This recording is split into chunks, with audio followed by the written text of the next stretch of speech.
Jonathan, we still hear on a regular basis about FDA raids, and raw milk is something that comes up an awful lot.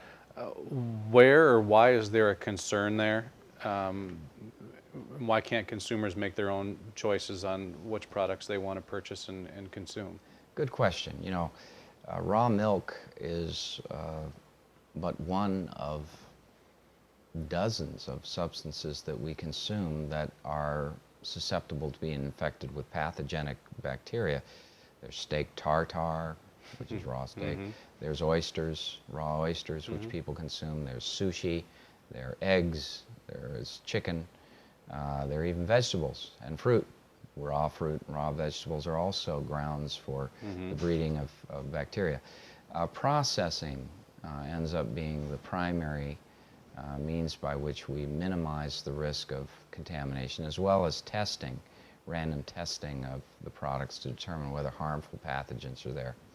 Rather than treat raw milk like they treat these other substances and allow local health authorities to do inspections and to require random testing to determine whether the presence of pathogens, the Food and Drug Administration, with the full support of the largest dairies that rely on pasteurization in the country, have acted against a burgeoning market of organic product producers that pose a threat to those that are vested in the government. So you end up with an attack on raw milk with full power of the federal government all over the country, busting the chops of Amish milk producers and harming distinct communities that depend upon it, including the Amish, but also raw milk consumers from health food stores, Whole Foods, and so forth.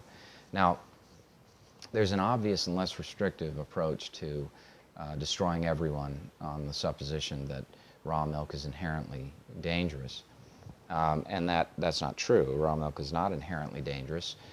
For example, with the Dan Algier case, they obtained a large amount of Dan's milk under false pretenses. They entrapped him and had him ship some 12, 15 large vats of his milk into Maryland from Pennsylvania to a government safe house where they had FDA agents posing as husband and wife consumers, and they obtained the milk from poor Dan, who's an Amish farmer, and then promptly charged him with interstate trafficking in raw milk.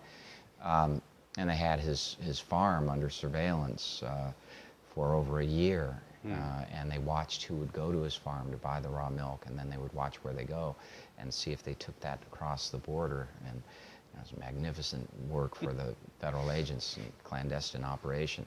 Bravo.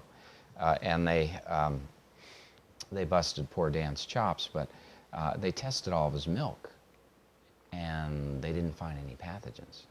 So in the complaint against him, they didn't allege that he sold adulterated milk based on its contaminated status, but they just alleged that he was engaged in interstate trafficking of raw milk as the illegality.